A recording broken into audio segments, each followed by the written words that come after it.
G'day everybody, I'm the Red Scar and this is Red Scar Gaming. Today is my overview of how my, what is it called, Abzan Creatures deck went.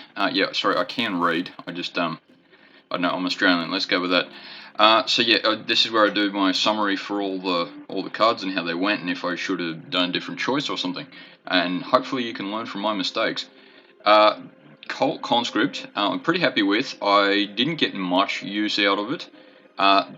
And especially in a deck like this, I probably don't need two, seeing as I've got plenty of creatures anyway, and not so much a way to return them. Though, I suppose because I have creatures, I can I can have more non-skeleton creatures dying. Yeah, sorry, I didn't phrase that very well. It must be early in the morning or something. Anyway, Evolved Sleeper. I've always had a lot of success with that. I know it's not a game winner by itself, but it can sort of keep up with the rest of the creatures on the board. It is a pretty damn good way to spend mana, I reckon. Bannerless Sleeper. I didn't get as much opportunity to use it as I probably hoped. The kicker cost is really good, but otherwise as a 3-1, I'm not a huge fan of it.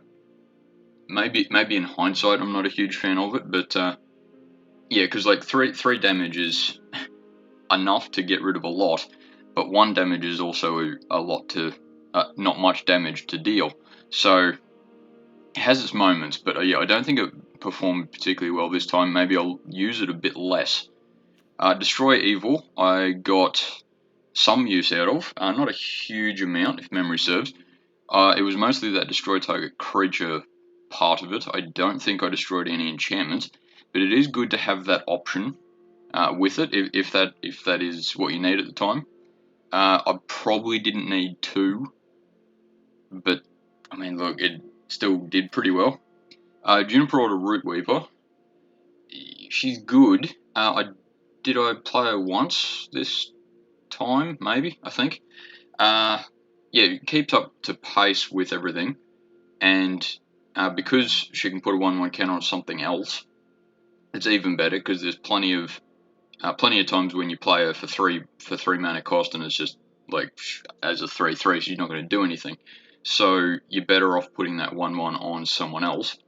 And I don't think I got much opportunity to use her in this sense. Maybe I shouldn't have drafted her, but I mean, she's all right. Maybe next time I'll give her another shot next time. Toxic Abomination is a good creature if you're going wide, I would say, which I know is a little bit of a sweeping statement, but yeah, because if you can afford to defend fairly often, then Toxic Abomination is probably all right to cost you that 2 life, simply because it can take out something with 3 toughness, which potentially a lot of creatures, or at least help take out something that has a lot more toughness. Terra Sunder, at least in this particular draft, I used it for exile target, or creature basically, which for 4 mana is a little bit much, but the fact that you've got the option of taking out artifact or enchantment is good. I don't think I got even the opportunity to use the artifact or enchantment aspect of it in this particular draft, so yeah, maybe that makes it a bit less good than I thought it was before. We'll find out next time, I suppose, in the next episode. Phyrexian Rager. Yeah, it's definitely a support creature. There's a few times there that, with the power of hindsight, maybe I played it a little too early, and I didn't really need the draw a card aspect of it, which, I mean, still doesn't make it bad, but yeah, maybe the 2/2 creature on the board slows me down a bit, maybe. I'm not quite sure. I don't mind losing the 1 life, regardless of how that happens. But yeah, maybe I could have gone some other way to draw cards. Broken Wings, I actually got a little bit of use of that. It's not your win con, but it's still a good card. Still has its uses, and probably particularly in a draft, because there tends to be less flyers in a draft. tends to be. I mean, I'm sure someone will correct me, but yeah, it can be very good at taking out those. Automatic Librarian, I'm still a pretty damn big fan of, really. Like, I know as a 3-2, it's not amazing, but the ETB Scry 2 is very helpful, can be very helpful at the very least. So, I think I used it 3-4 times this draft, and yeah, I keep liking it. I probably don't need a third or fourth, but yeah, we'll see how we go. If I was going a bit higher in the curve, maybe, but yeah, 2's fine, I think. Extinguish the Light, I did use once, and I think that was game 3 or 4, was it? That, yeah, destroy target creature, and it was only after the game that I realised I also gained 3 life with the casting of that, which, at least in that particular scene, helped a lot, but, I mean, it's not the reason why you pick it, but it does still destroy target creature. 4 mana, though, yeah, if you got other options, probably go with them, but I know, excuse me, I know that's a good option anyway. This guy whose name I keep having lots of trouble pronouncing, 3/3 Vigilance Ward is good, though maybe I shouldn't have gone with him simply because he's got all the text underneath him. Because actually, let me just have a quick look at that. I don't have a huge number of zombies, so actually let's have a quick look. 1, yeah, 1, 2, 3, 4. Yeah, 4 zombies. Look, in the right situation, he would have been really good, but I don't think I got to use him well enough. Maybe I shouldn't have drafted him, but that's probably mostly hindsight. Lets me say that accurately. Elfheim Worm. I did get to use it at some stage, but I don't think I got to use him particularly well. I think the one time I used him, it was just in a bad situation. It wouldn't have helped regardless of what card I had, basically. So I'm a bit disappointed that I didn't get much use out of him. He's a good card. I'd probably prefer he was a 4/5 maybe rather than a 5/4, but look, that's just me. Yeah, I'm still happy with that draft, I suppose. Zar Ojanen, I think I only got to use once, actually. And if memory serves, my opponent then destroyed target creature, so I didn't get to use it, really. It would have been pretty good if I did get to use it, with my board going a bit wider, but yeah, I didn't really get the opportunity to use it well. The Argivian Phalanx, I did get, I think I only got 1 use out of that as well. As a 4/4, it's definitely worth spending the money on if you've got enough creatures out, which, if memory serves, the situation I did have a few, but it wasn't amazing as far as what it made the cost. So yeah, if memory serves, I paid 4 for it anyway, which is like average. I mean, it's still average, which is a lot better than bad, but yeah, I didn't get as much use out of it as I probably hoped for. Still good, I'll probably draft it again. Writhing Necromass, there was, I think it was first game, that I actually got both of them in my hand at some stage, and I had a pretty loaded graveyard, so I could play them both for 4 in total, which, yeah, would have been really good had my opponent not been equipped with flying creatures at the time. So, yeah, it's a good card. Maybe it would have been better to just have the 1, because I don't think I had the opportunity enough to cast it, regardless of what game you're talking about, that it would have been particularly useful. Herd Migration, I think I only got to use that once too, which gaining 3 life's a bonus. Searching your library for a basic land is also good. Yeah, I should probably go a bit more creature. Herd Migration, though, is a good card. So, yeah, though with with the domain for this particular deck, even 3 green beasts, not the best way to spend 7 mana. So, yeah, I could think of worse ways, but it's certainly not the best. Lands did fine. Radiant Grove was all right, and if memory serves, while I was drafting this, I tried to get the I forget what it's called, the Swamp Plains version of that, but yeah, I didn't get that either. Anyway, that's the deck. What about sideboard? The Clockwork Drawbridge. Yeah, I maybe should have gone with say that instead of one of the Writhing Necromass, because it would have let me go wider quicker, and my opponent wouldn't have done as much attacking, at least early game, simply because it's got 3 toughnesses and there's no point.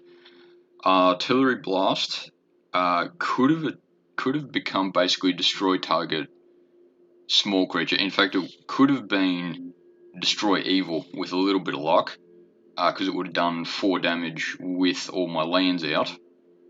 So, yeah, for 2 mana, maybe I should have gone that instead of maybe even Broken Wings, simply because it costs 1 less. Though, yeah, I suppose Broken Wings at least gets rid of artifacts and enchantments. So maybe even Terra Sonda. Maybe. I'll think about that one. Benelish Faithbonder. Yeah, I'm not a huge fan of that card. The whole Vigilance thing's not bad. It's probably pretty good if you can enlist something that has a high power and a passive ability. But yeah, there's nothing that I can really think of as far as what I should have got in that way. And yeah, as I was saying about Destroy Evil before, I'm glad I got rid of the 3rd one there. Charismatic Vanguard. Maybe there was a chance that I could have used its activated ability, but it doesn't appear off the top of my head as to what I could have got for that. Maybe put that in instead of Herd Migration or Writhing Necromass. Because the wider you go, the better that gets, but it also means that 5 mana is a lot for 1 or 2 creatures. Yeah, maybe I should have tried that. Love Song of Night and Day. I don't mind that card, but if you are ultimately doing that to get a 1/1 bird and then put a 1/1 counter on it, it can be a very bad card, especially when it's your opponent also draws a card, or 2 cards rather.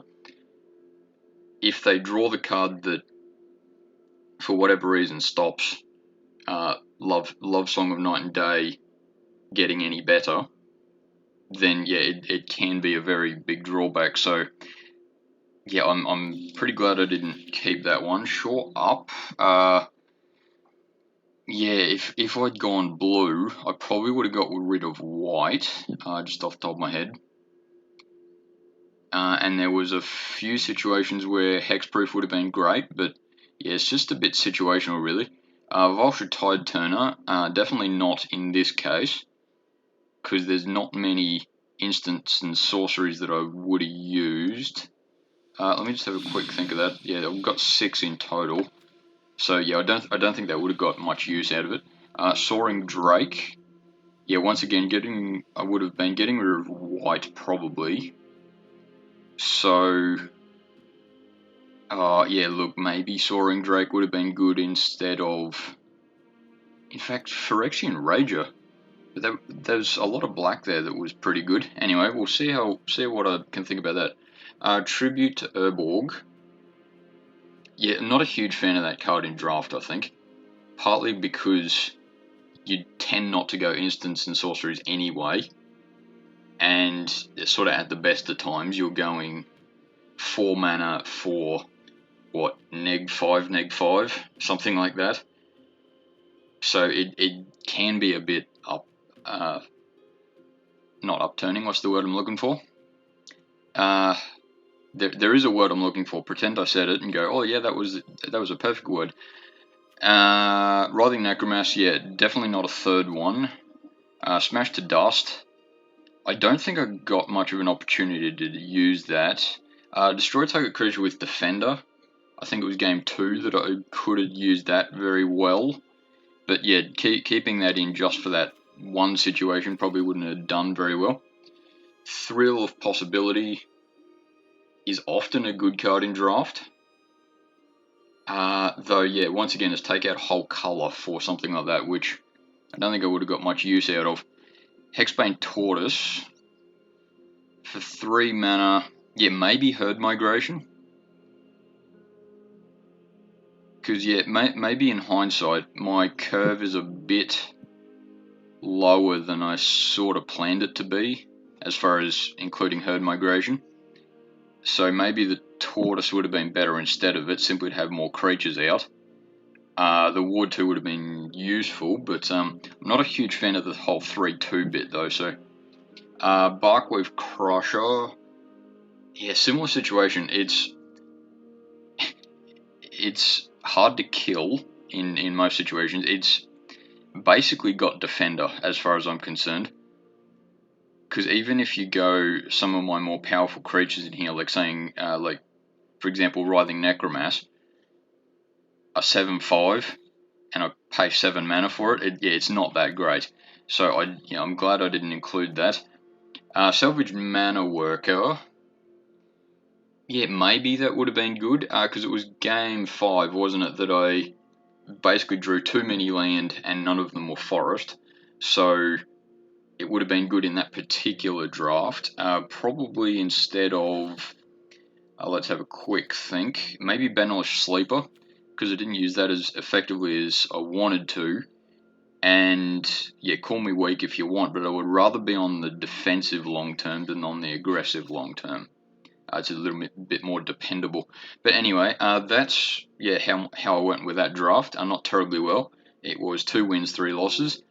So yeah, hopefully you can learn from my lessons and yeah, maybe tell me off for being so bad at this game. Okay, thank you very much. See you next time.